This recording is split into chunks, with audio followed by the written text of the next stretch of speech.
Hari ini 11 Juli 2024, saya balik dengan pembahasan USD JPY.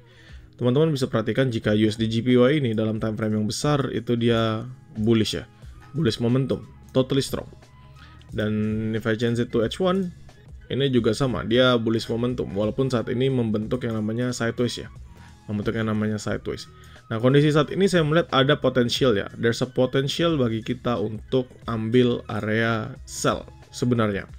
Yaitu apa ya? Potensial dia akan rebound, akan retrace kembali. Akan retrace, jadi up, dan down lagi kan. Karena ini momentum sideways-nya. Dan patokannya ada di 161.7 sampai 162.0.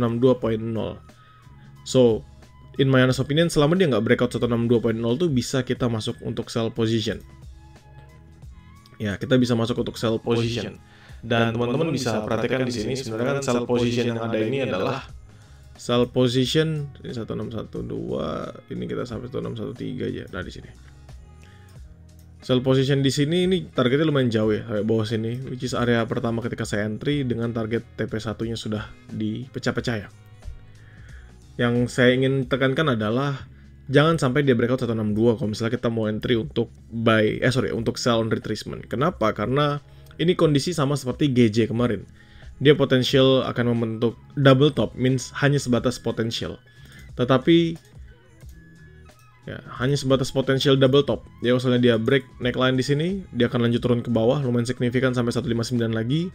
Tetapi yang menjadi masalah adalah dorongan buyer itu jauh lebih signifikan. Ya, jadi menurut saya teman-teman itu bisa patok untuk nunggu sampai 162-nya breakout. Jadi saran saya bisa nunggu seperti ini. This one. Sampai 162-nya breakout. If this area not breakout, itu adalah pertanda kita bisa masuk entry. Kalau misalnya kita perhatikan, is there any news? Ya, untuk GBP, there's no news untuk GBP. Tapi akan ada news untuk USD. Means, kalau misalnya USD nanti datanya negatif, jadi core CPI-nya turun, atau initial jobless claim-nya mengalami penguatan. Penguatan berarti initial jobless claim-nya naik ya, artinya itu bad news bagi US dollar. Itu baru juga akan ada dorongan dari USD JPY untuk mengalami penurunan.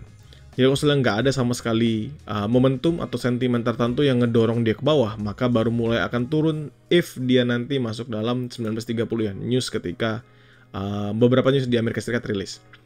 Begitu.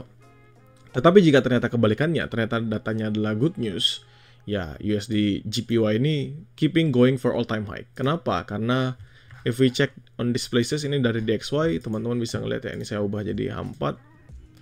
Ya, ini kondisi dia akan nge-retest ya, dari DXY sendiri drop, naik, drop, nge-retest area di sini. Order block nanti, kalau misalnya dia bisa nahan dari order block ini kan dia punya momentum atau punya potensial untuk melanjutkan penguatannya ya. Jadi ya drop,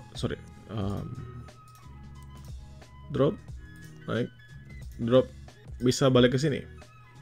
Walaupun kalau misalnya kita lihat secara pembentukannya, ini kan base saja. Jadi sebelumnya dia ngebentuk base, drop, bentuk base lagi, dan kita nunggu momentum. Is it gonna be rally ataupun gonna be drop? Dan most probably juga terjadi pada 1930. Makanya yang perlu kita tunggu apa? Tunggu ketika memang newsnya rilis. Kalau misalnya USD JPY.